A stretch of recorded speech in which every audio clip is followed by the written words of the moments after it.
Halo guys, semuanya kembali lagi di channel Gambarina bersama saya Akil. Dan di video kali ini saya mau membagikan pengalaman saya menggunakan aplikasi Procreate untuk menggambar di iPad ke-8 atau bisa dibilang iPad versi murah yang saat ini bisa kalian beli baru. Karena dengan 5 jutaan aja kalian udah bisa mendaftarkan device Apple dengan internal memory 32 GB. Ya emang kecil sih. Tapi untuk iPad yang saya gunakan ini versi yang 128 GB. Harganya sekitar 7 jutaan. Lalu untuk pensil atau stylus sendiri ini dijual terpisah, harganya kurang lebih 1 jutaan atau mungkin 1 sampai 1,5 jutaan lah, tergantung tempat kalian belinya. Yang ini udah saya kasih casing ya, jadi bentuknya kayak gini. Emang cukup mahal sih untuk sebuah stylus, harganya 1 jutaan tuh. Tapi memang untuk experience-nya sendiri itu menurut saya the best lah. Ya memang ada harga, ada kualitas lah ya. Cuman mungkin untuk kekurangannya Apple Pencil itu masih butuh power tambahan. Jadi kalau misalnya baterai atau tenaganya udah habis, itu harus dicas dulu.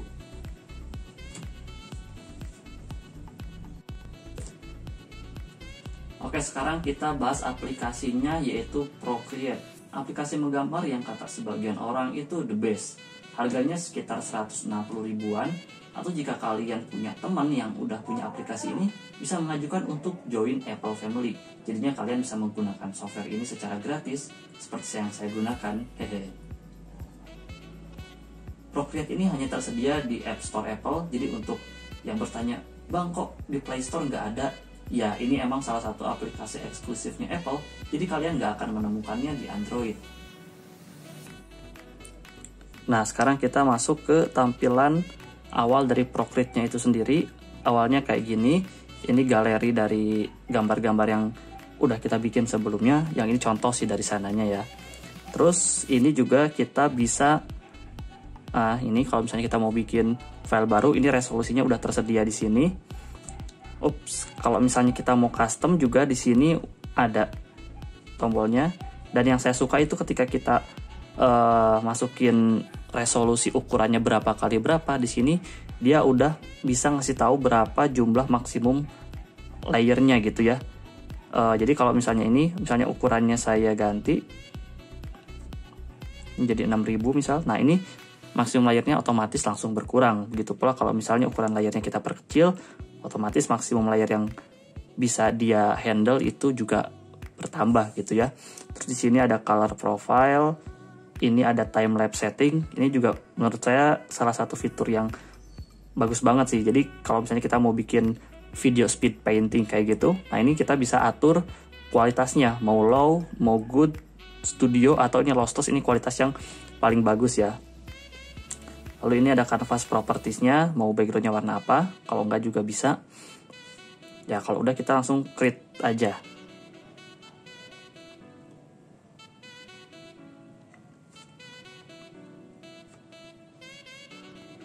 Ya, dan ini adalah tampilan dari user interface dari Procreate. Itu kelihatan lega banget, bersih, nggak banyak tools-tools kelihatannya. Ini cuman kelihatan di atas ada tools dan di samping kiri ini ada slide, ada 2 slider ini yang gunanya ini untuk yang atas ini untuk memperbesar atau memperkecil brush yang lagi kita pakai, dan yang bawah ini untuk mengatur opacity dari brush yang kita pakai.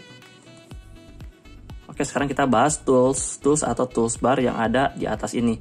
Ini kelihatannya nggak banyak ya, cuma ada ini. Pertama ini galeri. Nah, ini untuk kembali ke galeri yang tadi. Jadi ketika kita kembali ke galeri, ini udah otomatis dia nge-save sendiri ya kerjaan yang lagi kita kerjain. Jadi di sini nggak ada tombol save ya kalau saya lihat itu. Nah, terus di sampingnya, nah ini ada tombol yang logonya kayak kunci Inggris. Nah, ini action bar atau ya tools action lah gitu. Di sini kita ada add untuk masukin file, foto, atau kita mau masukin teks, cut, copy, paste, yang kayak gitu-gitu lah pokoknya. Terus di sampingnya ada canvas, ini untuk crop and resize, ada animation assist juga. Jadi di sini di Procreate itu kita bisa pakai kita bisa bikin animasi juga maksudnya, tapi animasi yang simple aja gitu ya, kayak gini. Nah, mungkin contohnya itu kurang lebih seperti itu ya. Nah, jadinya ada di bawah ada timeline seperti ini. Ups, ini suka kepencet terus, nggak sengaja. Nah, terus ada drawing guide. Ini drawing guide ini untuk, nah, bikin grid kotak-kotak yang kayak gini. Atau kita juga bisa edit drawing guide-nya itu menjadi, nah seperti ini, bisa jadi 2D grid, atau isometrik, atau perspektif, atau simetri. Nah, ini bisa diatur-atur gitu. Lalu selanjutnya, ini salah satu fitur yang saya suka juga sih, ini reference. Nah, jadi kita bisa memasukkan gambar referensi yang kita pakai. Misalnya kita lagi gambar sesuatu, terus kita mau masukin referensinya, itu dia ada toolsnya khusus ya di sini. Nah, tinggal kita klik aja di sini. Nah, dia ada pilihannya. Ini mau dari canvas yang kita pakai, mau ngeload image yang ada di internal memorinya, atau ini pakai face, ini maksudnya kamera ya. Nah, jadi contohnya seperti ini. Nah, jadi ini bisa pakai kamera juga langsung. Nah, selanjutnya ini ada, ya ini untuk flip canvas yang mau vertikal, horizontal, biasa lah ya. Lalu di sampingnya ini ada menu share, ini untuk nge-save as mungkin ya kalau di software gambar yang lain. Jadi di sini kita bisa nge-save-nya itu bisa jadi langsung PSD loh. PSD, PDF, JPEG, PNG, TIFF, dan lain-lain. Bisa juga animasi nih, GIF, MP4, HEVC, dan PNG files gitu ya. Jadi lengkap banget sih ini. Nah, ini tombol untuk merecord dari speed drawing yang mau kita bikin misal gitu ya. Nah, contohnya kayak gini. Nah, kalau misalnya udah nih, kita bisa langsung export kayak gini. Jadi opsinya itu bisa full, bisa juga dikompres langsung 30 detik. Ini keren banget sih menurut saya. Kayak gitu. Lalu ini tombol preferensi, ya ini biasa lah ya. Ini kita bisa mengatur interface-nya, ini mau gelap kayak gini atau mau jadi putih kayak gini. Nah, ini bisa. Nah, terus ini ada right hand interface. Ini interface untuk orang yang tangannya kidal, maksudnya jadi gambarnya pakai tangan kiri. Jadi si slidernya ini dia posisinya berubah ke kanan ya. Nah, terus ini brush cursor, jadi kalau kita gambar brushnya kelihatan. Ini project canvas, ini kebetulan, ini kayaknya menarik sih, cuman kebetulan saya nggak bisa pakai karena, nah, dia membutuhkan monitor lain yang hanya bisa connect melalui AirPlay. Jadi mungkin asumsi saya ini cuma bisa pakai MacBook gitu ya. Jadi kita bisa menggunakan Procreate ini sebagai pen tab. Mungkin maksudnya kayak gitu. Saya juga nggak bisa mastiin ya. Mungkin kalau teman-teman ada yang tahu bisa komentar di bawah. Nah, selanjutnya ini di bawahnya ini kalau misalnya kita mau pakai stylus yang di luar Apple, ini bisa di sini. Terus juga ini undo dan redonya mau berapa kali maksimal. Lalu terakhir ini ya ini help sih. Ini tombol bantuan kalau kita butuh apa-apa. Ya, biasanya pasti ada lah di semua software juga ya tombol help itu, walaupun jarang kita pakai.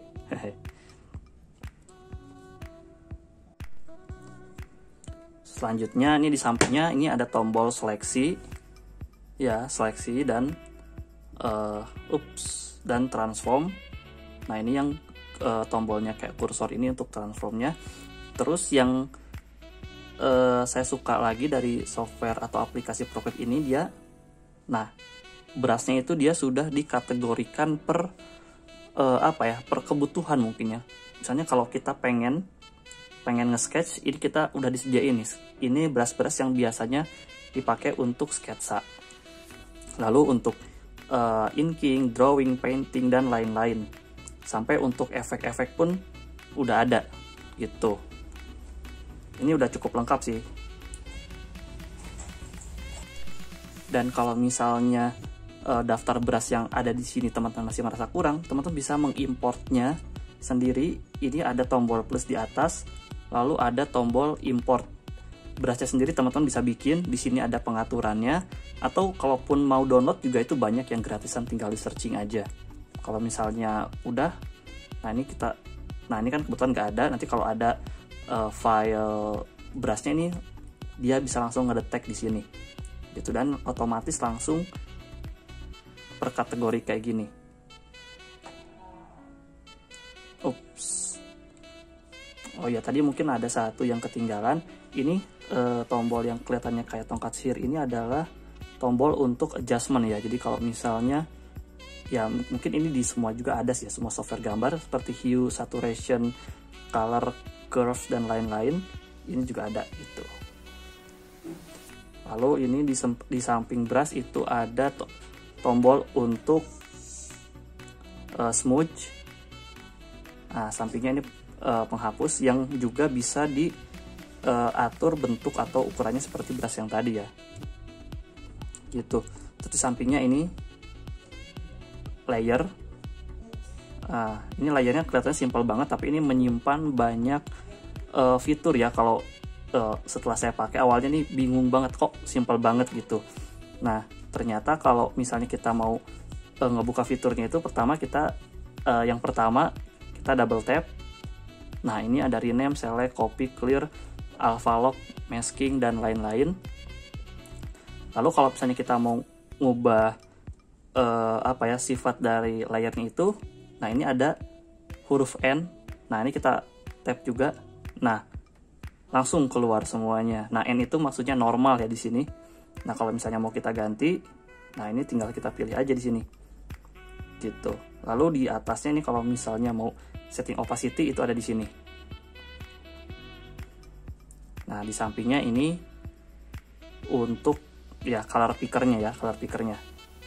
Nah ini bisa berbagai tampilan juga. Ada yang bentuknya disk kayak gini, ada yang klasik kotak kayak gini, ada yang bentuknya harmoni kalau di sini tulisannya ya.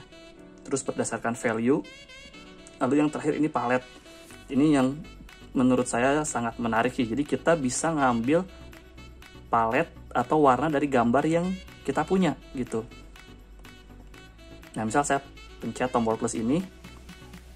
Nah create palette from photos ya. Nah ini contohnya mungkin fotonya misal saya pakai gambar si Kli ini.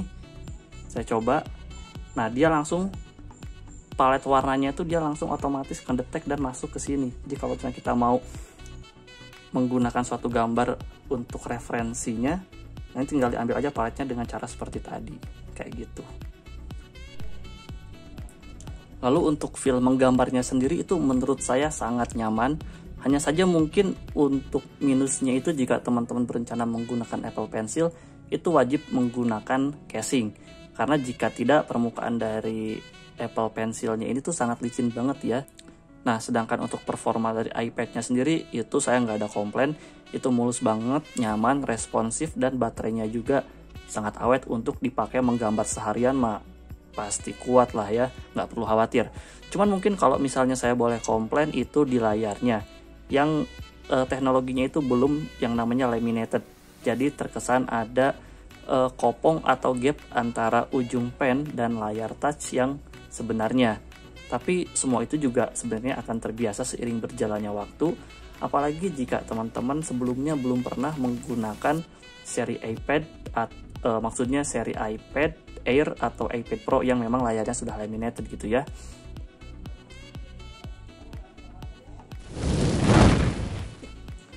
Oke, mungkin sekian dulu untuk video kali ini. Mohon maaf jika masih banyak kesalahan dan kurangnya. Seperti biasa, teman-teman bisa menuliskan kritik atau saran di kolom komentar di bawah. Saya Akil pamit. Kita ketemu lagi di video selanjutnya. Dan sekarang waktunya kita berkarya. Ciao.